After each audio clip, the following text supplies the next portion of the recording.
Nah, lihat perkembangan zaman sekarang nih, kan begitu gaya yang hedon, begitu menjiwai anak-anak remaja, terus gaya yang selalu ingin aku lebih dari segi materi, gaya yang pengen bergaya hidup Korean style gitu, dari segi make upnya, fashionnya dan segala macam. Ancaman apa yang sedang dihadapi anak-anak kita zaman sekarang nih? Terus apakah dengan kita sebagai orang tua dapat melindungi mereka ya dari segi hatinya, pemikirannya, imannya gitu ya, dari segi akhlaknya gitu. Jadi emang ini ya ini masih apa poin melindungi tadi ya, poin melindungi anak dari ancaman kehidupan zaman sekarang gitu ya. Medsos ya kan begitu terbuka luas, pergaulan kita kenal dengan orang mana yang entah berantah baik apa enggak ya. Banyak kan yang terjerumus karena perkenalan di Facebook misalnya ternyata ketemu orang jahat gitu ya. Itu banyak sekali kita dengar sampai mutilasi lah segala macam ya. Ini juga lagi tadi kan lagi ngobrol-ngobrol juga kan lagi usianya melepas anak kuliah. Iya, itu luar biasa tuh melepas anak kuliah. Nah, jadi kekhawatirannya sama itu. Apakah sudah bisa nih anak dilepas nih sementara di luar sana itu LGBT lagi marak di setiap kota gitu ya, sampai di depan mata gitu ada juga. Ada juga tadi bilang anaknya gampang terpengaruh sama pergaulan gitu kan. Jadi sebenarnya apa yang bisa kita lakukan sebagai orang tua untuk membangun benteng hati sehingga kita mampu memberikan perlindungan itu kepada anak. Kalau masih kecil itu kan kita memang melindungi anak secara fisik kita langsung gitu ya.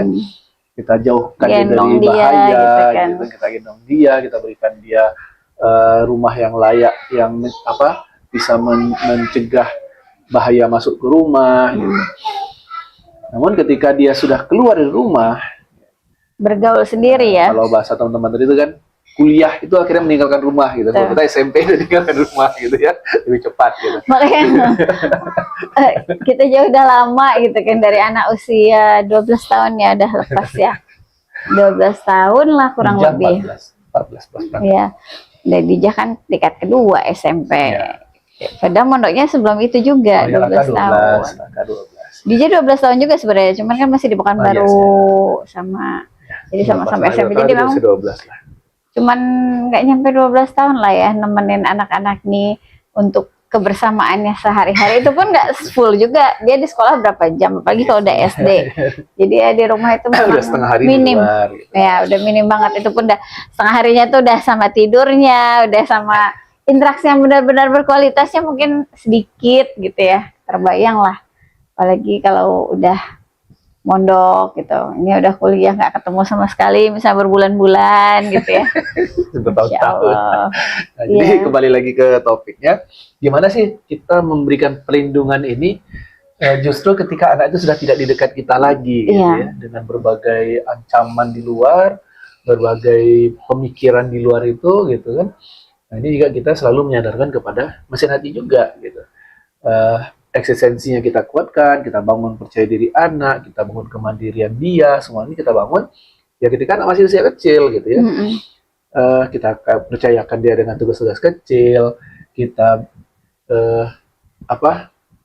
kalau dibilang orang susah pisah dari anak, kita dari kecil anak udah sering kita titip-titip ke orang lain gitu ya, biar mereka juga cepat terbiasa untuk berpisah dari kita gitu. Ya bukan orang lain juga, sama saudara lah intinya. Gitu. Kalau diajak saudara, itu juga, gitu, kalau diajak. Ya itu kan salah satu syaratnya gitu, ada ajakan juga gitu, bukan kita membuang anak. Ya intinya ya di sekolah juga ada program abit mereka gitu kan, sekali sepekan itu tidur di sekolah gitu. Nah, jadi kita bangun rasa percaya diri anak, kita bangun kemandirian mereka, kita kuatkan mesin hati eksistensinya, itu yang pertama. Lalu mesin hati kasih sayang.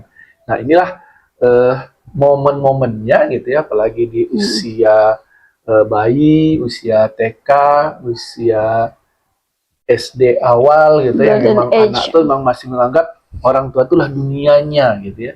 Dia belum melihat teman-teman itu sebagai dunia yang barunya gitu, masih benar-benar orang tuanya nih dunia dia gitu.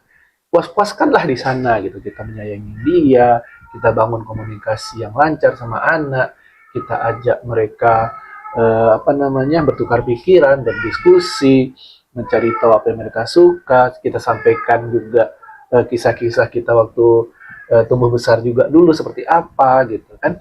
Pokoknya jadikanlah mereka itu teman bicara kita gitu. Jadikan mereka itu benar-benar teman bermain kita gitu. Sehingga kedekatan itu benar-benar terbangun kepada diri anak, kepada orang tua. Sehingga ketika mereka keluar, pergi dari rumah itu, ketakutan gampang terpengaruh sama teman itu akan lebih bisa diatasi gitu. Karena dia udah istilahnya, dia sudah mandiri, dia sudah punya pegangan, udah punya saringan. Jadi kalau misalnya ada dampak pergaulan yang enggak baik, dia pasti akan menimba ini baik apa enggak, salah apa enggak gitu ya. Seperti anak-anak yang istilahnya sudah punya punya poin-poin yang memang mendasar untuk dia pegang, udah berprinsip lah istilahnya. Ya. Nah, jadi jadi gini, kalau kasih sayang itu kurang, hubungan kasih sayang itu, kedekatan secara manusia itu kurang anak dengan orang tua, dia akan mencari hubungan itu ke luar gitu kan, ke teman-temannya paling dekat akhirnya gitu. Ya kalau temennya baik. Nah itu dia gitu kan, jadi dikhawatirkan tuh kan itu terpengaruh oleh teman-temannya gitu. Menjerumuskan nanti. Nah, kalau dia dekat sama orang tuanya, lalu kata orang tuanya, nak, nanti kalau sudah pergi jauh nggak boleh merokok ya, misalnya nggak boleh minum minuman keras ya, nggak boleh bergaul dengan lawan jenis yang berlebihan ya, hanya dalam bentuk belajar saja atau gimana gitu kan. Nah ketika dia keluar, dia pergi kuliah, dia ketemu teman-teman baru, lalu di teman-teman barunya itu dilihat ada yang minum minuman keras misalnya, dia pasti langsung nggak mau ikutan ditemanin di sini gitu. Kenapa? Karena ingat pada pesan orang tuanya gitu. Lagi kalau koneksi itu terus dibangun ya, dalam artian walaupun jarak jauh tapi tetap perhatian orang tua dapat, gitu. Komunikasi yang berkualitasnya dapat gitu. Tambah juga doa orang tua gitu, orang tua. Ini yang terakhir masih nanti penghambaan. Nah, bagaimana anak ini apalagi ketika sudah kuliah ya, ini kan Mas Sapi kemarin tuh udah kuliah tuh sudah balik selama 4 tahun lebih, 5 tahun lebih gitu. Jadi nggak ada lagi istilah baru belajar dewasa tuh nggak ada. Karena ya anak-anak ini kan sebenarnya pas masuk SMP itu sudah pada balik kan, terbagi anak-anak perempuan ya, anak perempuan sekarang tuh udah cepat 5 SD 6 SD itu udah balik gitu. Udah balik. Nah, mungkin kalau anak laki-laki mungkin di kelas 1, kelas 2 paling lama gitu. Tapi mereka sudah balik di usia SMP, lalu SMA 3 tahun, kuliah. Jadi minimal itu 4 tahun itu udah dewasa gitu. Jadi makna dewasa di sini itu kan akil balik. Akil balik itu maknanya sudah mengenal siapa penciptanya dan apa aturan-aturan yang diturunkan pencipta kepada dia. Jadi dia hidup itu sudah dengan aturan penciptanya, sudah hidup dengan aturan dari Allah. Nah ini yang kita tanamkan kepada anak kita. Kita kuatkan hubungan dia kepada Allah, rajin ibadahnya iya, taat pada aturan-aturan Allah iya, menjauhi larangan-larangan Allah iya juga. Jadi ngelepas tuh enak gitu. Dia tuh udah punya, yang bilang tadi, udah punya standar kehidupannya, sudah tahu jelas benar salahnya yang mana. Kita udah nggak perlu terlalu banyak ngajarin. Kita cukup bilangin, ingat syariat ya nak ya. Ini kalau misalnya dia bertanya, boleh nggak kayak gini? Syariat bilang kayak gimana? Oh iya kayak gini. Oh ya udah, tinggal jalan-jalankan aja lagi gitu. Berarti ini sebenarnya cara-cara membangun ya, ketika membangun masa depan anak dari dini ya. Misalnya dia kebiasaan, nilai, pendidikan apa yang perlu ditanamkan agar anak-anak itu di masa depan ini punya siap gitu menghadapi kehidupannya. Oh iya, jadi ketika eksistensinya dia kuat, kasih sayangnya terpenuhi dengan baik, lalu pemahaman syariatnya bagus, penghambaannya kuat, kita kan sebagai orang tua juga tenang ketika anak menjalani kehidupannya untuk menyongsong masa depannya gitu. Dia butuh lingkungan yang kondusif juga ya, untuk bisa support semua itu berjalan dengan baik ya. Teman-teman yang baik, jamaah yang saling support. Jadi bukan masalah, wah nanti profesinya apa, nanti dia bakal kerja jadi apa gitu. Bukan itu yang paling penting sebenarnya.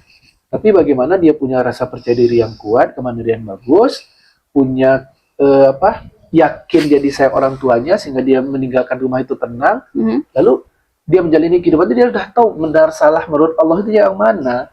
Jadi enak dia menjalani masa depan dia itu gitu. Mungkin dia akan menemui kegagalan-kegagalan, tapi karena yakin kepada takdir Allah gitu kan. Husnuzon terus ya sama apa yang Allah turunkan gitu buat dia. Lalu ketika dia merasa letih, lelah dengan dunianya, dia nelfon orang tuanya, gitu. Pengen dicas dulu, pengen pulang dulu, ya tinggal pulang aja, gitu. Dia sampai di rumah, dia disambut dengan baik, dia merasa nyaman di rumah, gitu. Bukan pulang-pulang rumah malah makin panas, gitu. Malah debat gitu ya di Debat, rumah, malah berantem. malah dicaci maki, kok kuliahnya segala macam berantakan, gitu. Padahal dia lagi pengen disayang-sayang, dia pulang Lagi jangan disayang-sayang. direcokin aku. Nah, ketika dia menjalani kehidupan itu seperti itu, gitu kan, ya akhirnya apapun masa depannya nanti itu dia bisa jalani dengan yakin, dengan mantap, dengan tenang, gitu. Sehingga masa depannya itu ya kita kembalikanlah kepada Allah, kan masa depan itu ya milik Allah kan, gitu. Kita nggak tahu masa depan itu seperti apa. Akhirnya kita kembalikanlah masa depan itu kepada Allah. Dia yakin apa yang Allah berikan itu adalah yang terbaik, dan dia akan bisa menjalani dengan baik juga. Masya Allah, itu yang luar biasa ya.